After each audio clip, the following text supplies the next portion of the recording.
He vanished in Amazon jungle. 12 years later, Black Boy helped scientists to a chilling discovery. The radio crackled one last time before falling silent forever. Base camp, this is David. I've found something incredible out here. The biodiversity readings are off the charts. I'm going deeper into Sector 7 tomorrow morning. If you don't hear from me in 48 hours... The transmission cut to static, and those were the last words anyone ever heard from Dr. David Allen. That was 12 years ago, and the mystery still haunted everyone who knew him. David Allen wasn't just any researcher. He was a brilliant biologist whose passion for the Amazon rainforest burned brighter than the equatorial sun. At 32, he had already discovered 3 new species of butterflies and co-authored groundbreaking papers on rainforest ecosystem relationships.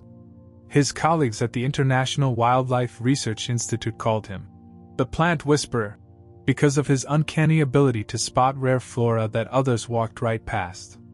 The morning David vanished, his research partner, Dr. Sarah Martinez, had stayed back at base camp nursing a twisted ankle. She remembered watching him disappear into the green wall of vegetation, his weathered khaki backpack bouncing with each determined step. His dark hair caught the filtered sunlight streaming through the canopy, and he'd turn back once to flash that infectious grin that made everyone believe impossible discoveries were just around the corner. I should have gone with him, Sarah whispered to herself for the 1000th time, staring at the faded photograph pinned to her office wall. David crouching beside a massive cecropia tree, holding up a newly discovered orchid species, his eyes bright with wonder. The search operation had been massive by Amazon standards. For 3 weeks, rescue teams combed through miles of dense jungle, following every possible trail David might have taken. Helicopters buzzed overhead like mechanical mosquitoes, their thermal cameras scanning the endless green carpet below. Local indigenous guides, men who could track a jaguar through a thunderstorm, joined the search with their decades of forest wisdom. But the Amazon is not a forgiving place. It's a living, breathing entity that swallows secrets whole and keeps them buried beneath layers of moss, vines, and centuries of fallen leaves. The jungle seemed to close ranks around David's disappearance, offering only frustrating dead ends and false hopes. On day 18 of the search, they found his campsite. The discovery sent chills through the rescue team. David's tent sat perfectly intact in a small clearing beside a trickling stream, as if he had simply stepped away for a moment and planned to return before nightfall. His sleeping bag was neatly rolled. His field notebooks lay stacked beside a cold fire pit. A half-eaten can of beans sat on a flat rock, a plastic spoon still standing upright in the congealed contents. But David was nowhere to be found. What made the scene even more unsettling was how undisturbed everything appeared. In the Amazon, abandoned campsites typically become feeding grounds for insects within hours, and curious animals investigate anything that smells of humans. Yet David's tent showed no signs of animal interference. Even stranger, his expensive GPS device and satellite phone lay untouched, equipment that would have been his lifeline to the outside world. "It's like he just evaporated," muttered Carlos Mendoza, the lead search coordinator, as he carefully photographed the scene. Carlos had been running jungle rescue operations for 15 years, but he never encountered anything quite like this. The theories multiplied like rainforest bacteria. Some suggested David had fallen into one of the region's hidden cenotes, deep underwater caves that could trap a person forever. Others wondered if he'd encountered illegal loggers or drug smugglers who had reasons to make people disappear permanently. The more superstitious locals whispered about the forest spirits that were said to claim those who ventured too deep into sacred territories. Dr. Martinez clung to more hopeful possibilities. Maybe David had suffered a head injury and wandered off in confusion.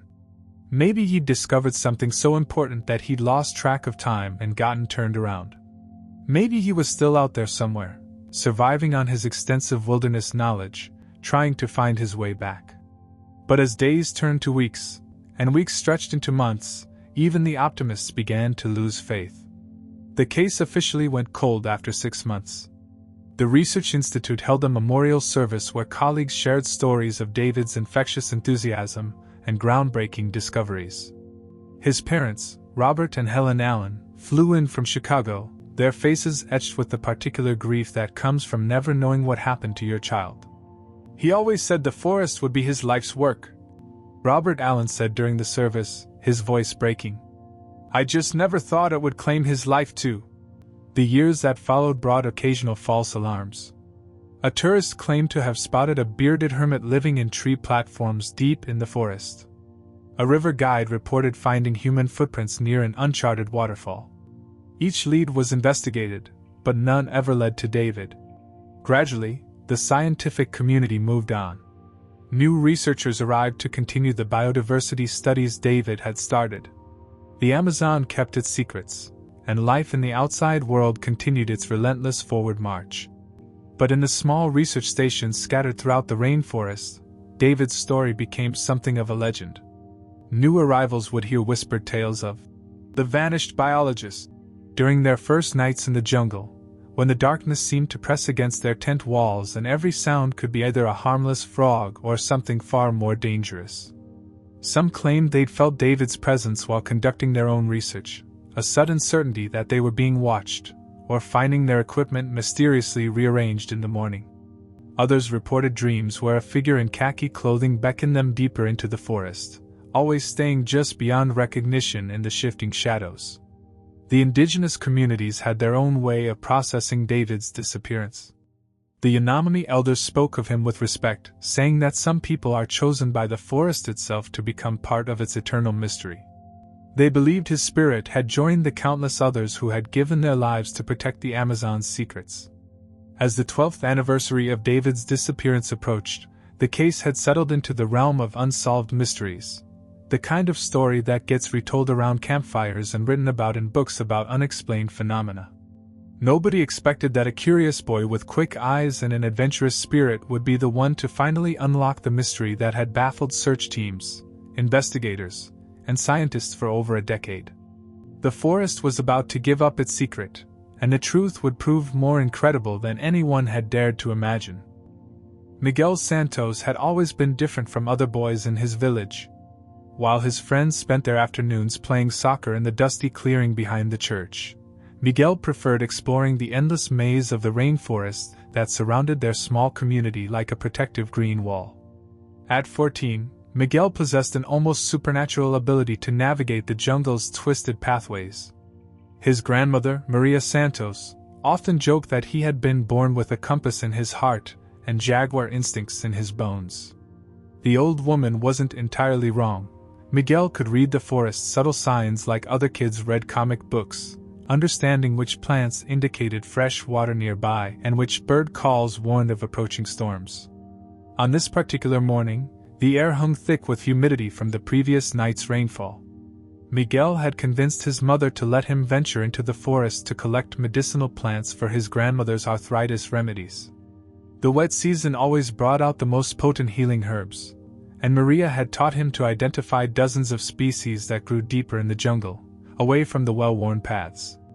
As Miguel pushed through a tangle of broad-leafed vegetation, something unusual caught his eye. Wedged between the massive roots of an ancient strangler fig, a tree so old its roots had completely consumed its original host, something metallic glinted in the filtered sunlight. The object was partially buried beneath layers of decomposing leaves and moss, as if the forest had been slowly reclaiming it for years. Curiosity overcoming caution, Miguel carefully approached the enormous tree. The strangler fig towered above him like a natural cathedral, its thick roots creating caves and tunnels large enough for a person to crawl through. As he got closer, Miguel's heart began to race. The metallic object wasn't just any piece of jungle debris. It was clearly man-made technology, and it had been here for a very long time. Using a sturdy stick, Miguel carefully cleared away the accumulated forest matter. What emerged made him gasp with surprise and excitement. It was a camera, not the cheap disposable kind that occasionally showed up in the village, but a serious piece of equipment with a large lens and heavy metal body. The device was battered and stained with years of jungle exposure, its black casing now mottled with green algae and rust spots. Miguel's hands trembled slightly as he lifted the camera from its natural tomb. Despite its weathered appearance, the device felt solid and substantial in his grip. A thick strap, frayed but still intact, was tangled around one of the smaller roots, as if someone had dropped the camera while moving quickly through the forest. The boy's mind raced with possibilities. Who could have lost such expensive equipment in this remote part of the jungle? The nearest research station was miles away, and very few outsiders ever ventured this deep into the forest. Miguel turned the camera over in his hands, searching for any identifying marks or clues about its owner. That's when he noticed a small digital display screen on the camera's back. To his amazement, despite years of jungle exposure, the screen flickered faintly when he accidentally pressed a button. The camera was somehow still functional, or at least partially so. Miguel's excitement grew as he realized this mysterious device might contain photographs, images that could tell the story of how it ended up buried in the roots of a strangler fig. Knowing he couldn't investigate the camera's contents alone, Miguel carefully wrapped the device in his spare shirt and secured it in his collection bag alongside the medicinal plants. His grandmother had always taught him that significant discoveries should be shared with people who could properly understand their importance. As fate would have it, Miguel didn't have to travel far to find the right people.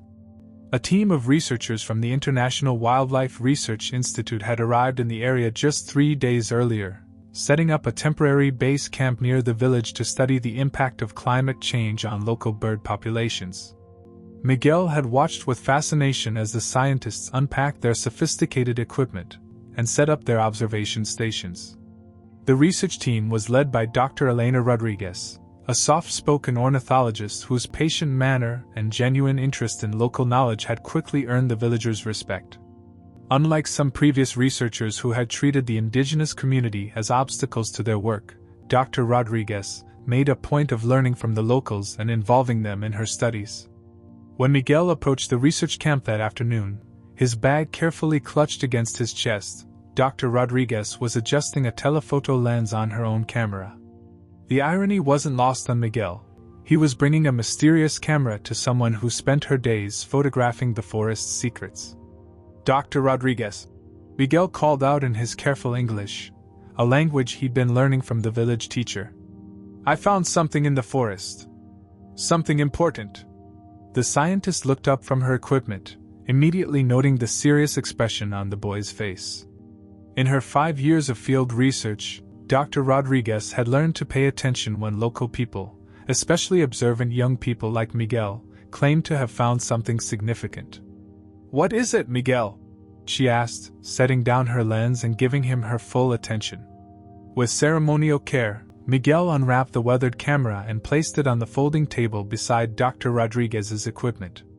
The contrast was striking, her modern, pristine camera sitting next to this battle-scarred survivor of years in the Amazon. Dr. Rodriguez's eyes widened as she examined the device. Even covered in jungle grime, she could tell this was high-quality scientific equipment, the kind used by serious researchers.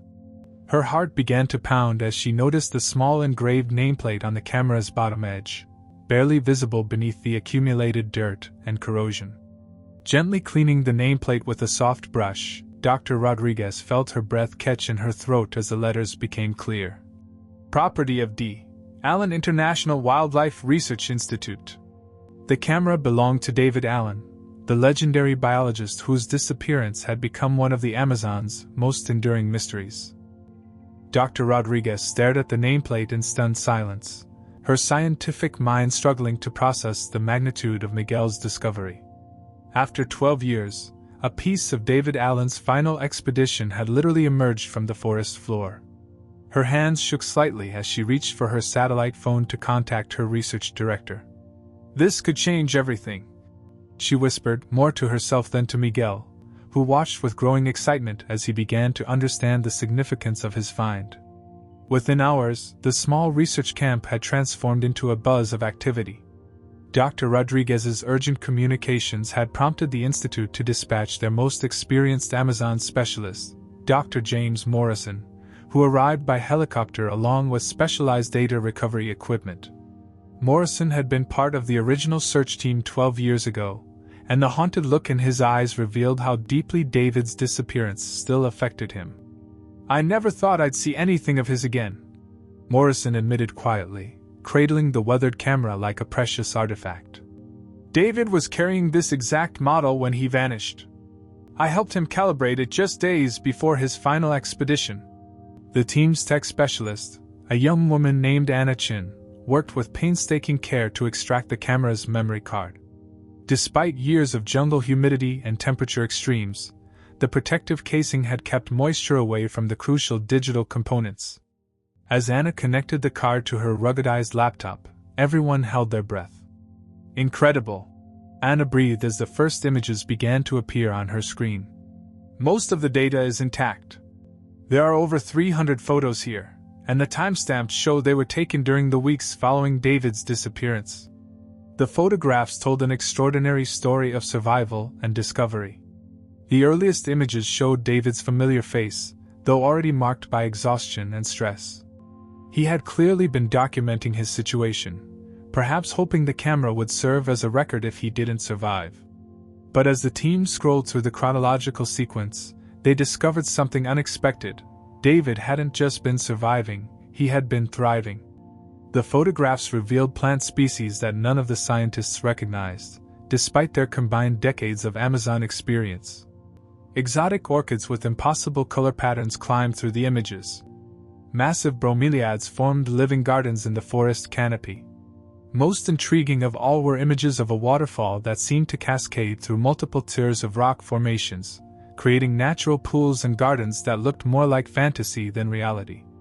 This waterfall isn't on any of our maps, Dr. Rodriguez said, studying the images intently. And I've been researching this region for 5 years. How is that possible? Miguel, who had been quietly observing the scientist's amazement, suddenly leaned forward. I know this place, he said, pointing at the waterfall photographs. My grandfather told stories about the Hidden Waters, a sacred place deep in the forest where the spirits gather. Dr. Morrison turned to Miguel with renewed interest. Can you find it? Could you guide us there? The boy studied the photographs more carefully, his eyes tracking the subtle details that marked familiar territory. In one image, he spotted a distinctive rock formation, 3 boulders balanced in an impossible-looking stack. In another, he recognized the unique trunk pattern of a cecropia tree whose hollow interior had been carved by decades of termite activity. Yes, Miguel said with quiet confidence. It will take 2 days of hiking, but I can find the path. The expedition was organized with military precision. Dr. Rodriguez and Dr. Morrison would lead the scientific team, while Miguel would serve as their guide. They packed lightweight camping gear, water purification tablets, emergency medical supplies, and most importantly, printed copies of David's photographs to use as navigation aids. As they prepared to depart the next morning, Anna made one final discovery that sent chills through the entire team. Hidden in the camera's video files was a short recording, David's voice, weathered but unmistakably alive, speaking directly to the camera. Day 43 since I left base camp, David's recorded voice said, his face appearing on the laptop screen like a ghost from the past. I've found something incredible here, something that's going to revolutionize our understanding of Amazon biodiversity. The ecosystem around this hidden waterfall is unlike anything in the scientific literature. I've documented at least 20 new species, and I've barely begun to explore the area. The recording continued with David explaining his plans to follow a stream that he believed would lead him back to civilization. His voice carried a mixture of scientific excitement and growing concern about his dwindling supplies. If anyone finds this camera, David concluded, looking directly into the lens with eyes that held both hope and resignation. Use these photographs. Follow my trail. The discoveries here are too important to remain hidden. As the team set out into the jungle the following dawn, following Miguel through paths that seemed to exist only in the boy's instinctive knowledge, each member carried the weight of David's final message. They were no longer just searching for answers about a colleague's disappearance. They were following a trail of scientific discovery that could unlock secrets the Amazon had guarded for millennia. The forest seemed to watch their progress with ancient patience, as if it had been waiting 12 long years for someone to finally understand the message David Allen had left behind. On the morning of the 3rd day, Miguel suddenly stopped walking and raised his hand for silence. The expedition team, exhausted from 2 days of pushing through increasingly dense jungle, gratefully paused to catch their breath.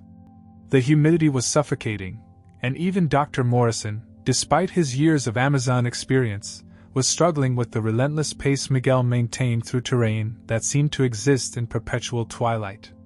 "We are close now," Miguel whispered, his dark eyes scanning the forest with an intensity that made the scientists realize they were approaching something significant. "The spirits of this place, they are watching us." Dr. Rodriguez felt a chill despite the oppressive heat. The jungle around them had indeed changed over the past few hours. The usual symphony of bird calls and insect chatter had gradually faded to an almost supernatural quiet. Even the monkeys, normally curious about human intruders, seemed to have vanished entirely.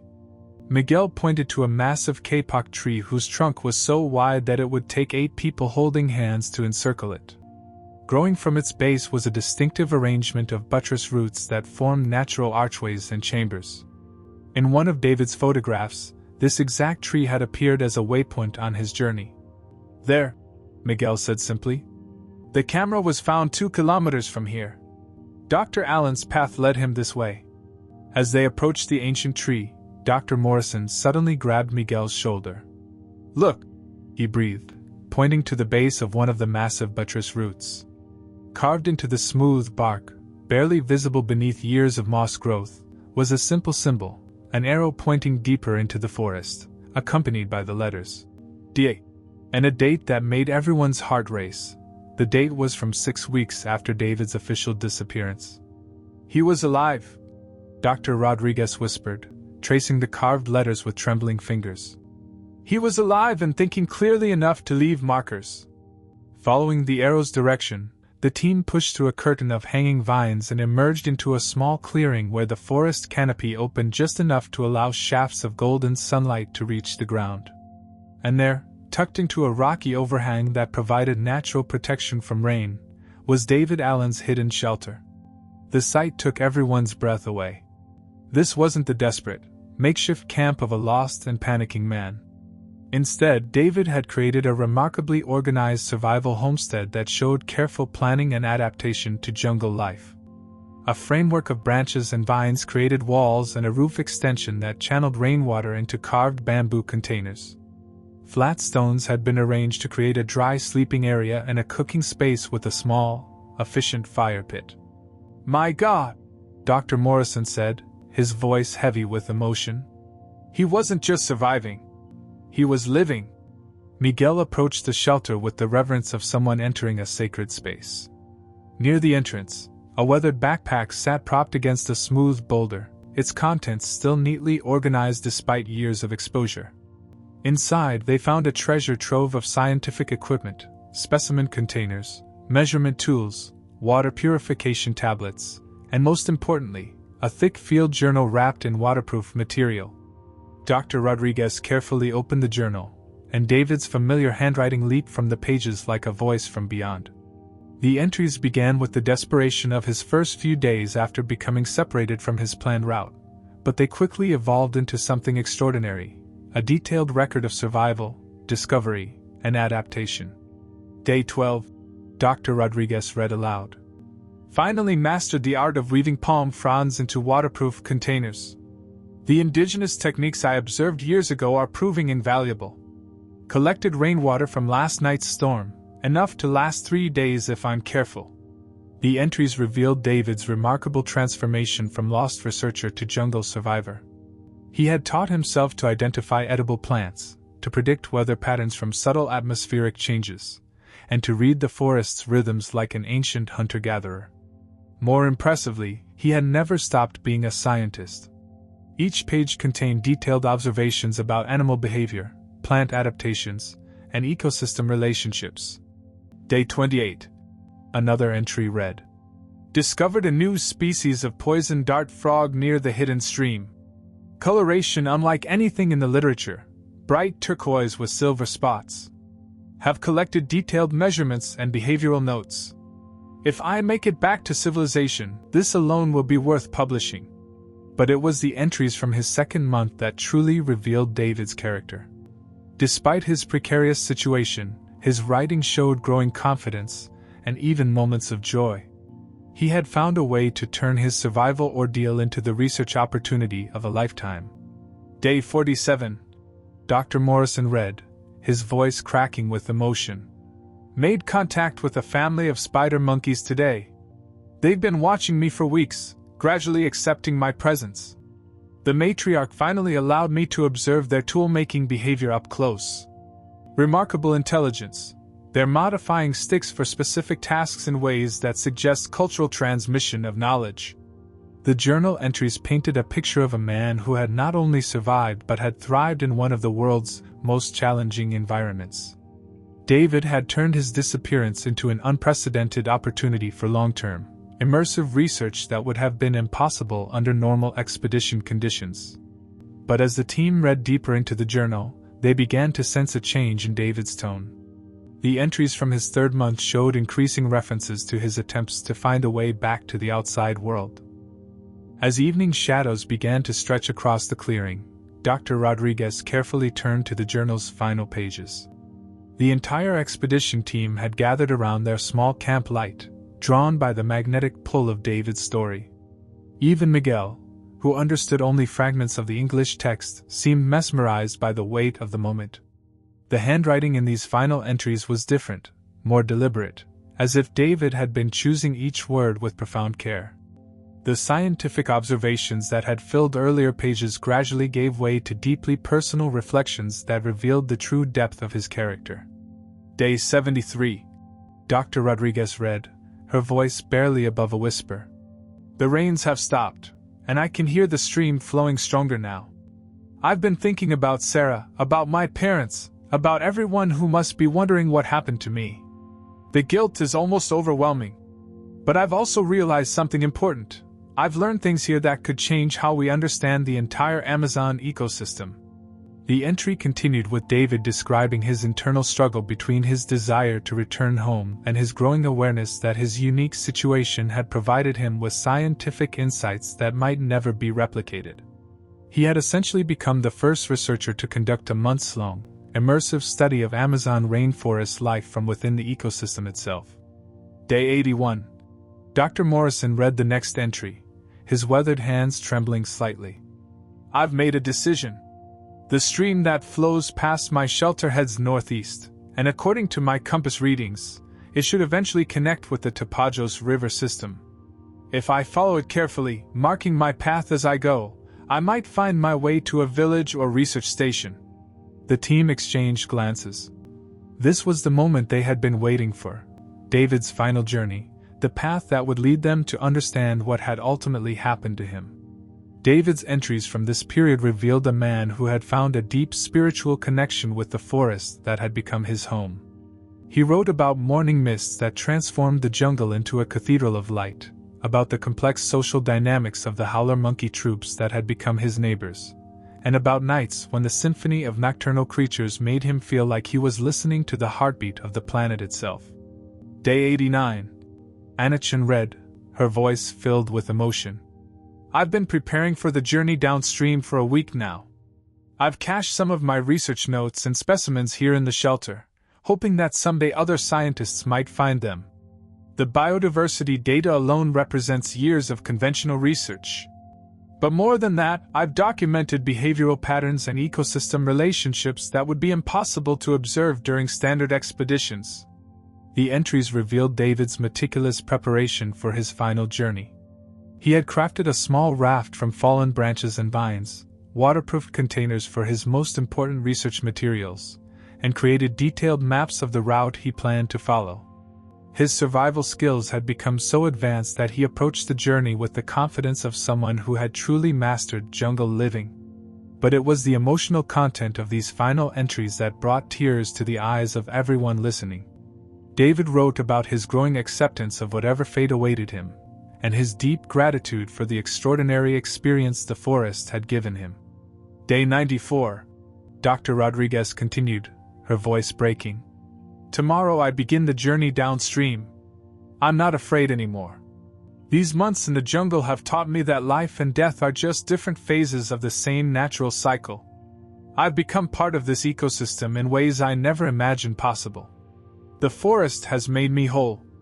The final entry, dated 3 days later, was the most profound of all. Day 97. The stream is wider here, and I can see cleared areas in the distance that suggest human habitation. I may actually make it back to civilization. But I need to write this down while I still can. If something happens to me, if I don't survive this final leg of the journey, I want people to know that these have been the most meaningful months of my life. I came to the Amazon to study the forest, but the forest taught me how to live. David's final words were written with the careful precision of someone composing what might be their last testament. I've learned that the boundaries between researcher and subject, between human nature, are illusions we create to make ourselves feel separate and safe. The truth is that we are all part of the same magnificent, interconnected web of life. If my body feeds the forest that has sustained me, then I will have given back something precious to the ecosystem that taught me how to truly be alive. The final line, written in slightly shaking handwriting, read, "Following the stream toward hope." If you find this journal, please know that I died grateful for every moment I was privileged to spend in this paradise. The research data I've collected is my gift to science, but the wisdom the forest gave me is my gift to anyone who understands that we are all just temporary visitors in this ancient, sacred place. The clearing fell silent except for the gentle sound of wind through the canopy and the distant murmur of flowing water, the very stream that had called David toward his final adventure. Dawn broke with unusual clarity the next morning, as if the forest itself was preparing to reveal its final secret. The expedition team had barely slept, their minds churning with David's profound final words and the knowledge that they were about to complete a 12-year journey toward truth. Miguel stood at the edge of the stream that flowed past David's shelter, his young face serious with the weight of responsibility he felt as their guide. The water sparkled in the morning light, looking deceptively peaceful as it wound its way through the dense jungle toward whatever destiny awaited downstream. "The spirits are ready," Miguel said quietly, using words his grandmother had taught him for moments when the forest chose to share its deepest mysteries. "Dr. Allen's soul has been waiting for us to find him." Following David's carefully documented route, the team began their trek downstream. The going was easier now. David had blazed a subtle trail during his final journey, marking trees with small cuts and arranging stones in patterns that served as guideposts for anyone who might follow. It was clear that even in his final days, he had been thinking like a scientist, documenting his path for future researchers. After 2 hours of steady hiking, Dr. Morrison suddenly stopped and pointed ahead. "There," he said, his voice filled with wonder and sadness. In a small clearing beside the stream, where the water formed a natural pool surrounded by flowering trees, they found David Allen's final resting place. The sight was breathtakingly beautiful and heartbreakingly peaceful. David lay beneath a massive cecropia tree whose white flowers had been falling like snow for years, creating a natural blanket of petals that had preserved and honored his remains. Someone, or perhaps the forest itself, had arranged a circle of smooth river stones around the site, creating a boundary that felt both protective and sacred. But what truly took everyone's breath away was the scene surrounding David's grave. The small clearing had been transformed into something that looked more like a natural garden than a death site. Rare orchids climbed the surrounding trees in impossible profusion. Butterflies of species none of the scientists had ever seen danced among flowers that shouldn't have been able to grow in this particular soil composition. It was as if the forest had poured all of its most exotic beauty into this one sacred space. "This isn't natural," Dr. Rodriguez whispered, her scientific mind struggling to process what she was seeing. "The biodiversity here is impossible. It's like every rare species in the Amazon decided to make this place their home." Miguel approached the stone circle with reverence, his eyes wide with understanding. "My grandmother told me stories about this," he said softly. "When someone truly becomes one with the forest, when their spirit joins with the trees and rivers, the jungle creates a special place to honor them. She called it El Jardín de los Espíritus, the Garden of Spirits." As the team carefully examined the site, they discovered David's final gift to science. Tucked beneath one of the protective stones, wrapped in the same waterproof material he had used for his journal, was a detailed map of the hidden waterfall and surrounding area, along with comprehensive notes about the unprecedented biodiversity he had discovered there.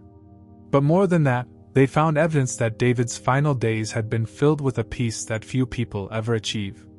Small artifacts around the site, carefully arranged flowers, a walking stick carved with intricate patterns, stones balanced in meditation-like towers, suggested that David had spent his last week in this beautiful place not in fear or desperation, but in deep communion with the natural world he had devoted his life to understanding.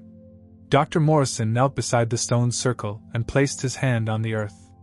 "He made it," he said, tears streaming down his weathered face.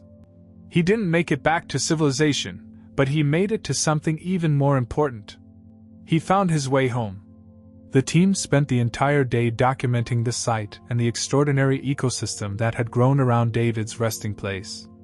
They photographed species that would require years of study to properly classify, collected samples that would revolutionize understanding of Amazon biodiversity, and created detailed maps that would allow future researchers to continue David's work.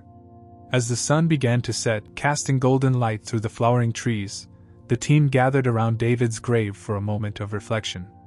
Dr. Rodriguez read aloud from his journal's final entry, her voice carrying across the peaceful clearing where butterflies still danced among impossible flowers.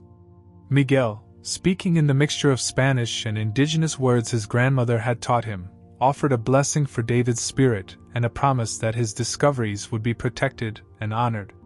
When they returned to civilization 3 days later, carrying David's journal and research materials, the scientific community was amazed by the wealth of discoveries he had made during his months in the jungle. His story became legend, not as a tale of tragic disappearance, but as the ultimate example of a scientist who had found a way to become truly one with the subject of his study. Miguel kept his promise to protect the forest, eventually becoming a respected guide and conservationist who would spend his life ensuring that David's Garden of Spirits remained a sanctuary for the rare species that had made it their home. And sometimes, on quiet mornings when the mist rises from the stream, visitors to the site swear they can feel David's presence, a gentle spirit who found his way to exactly where he belonged.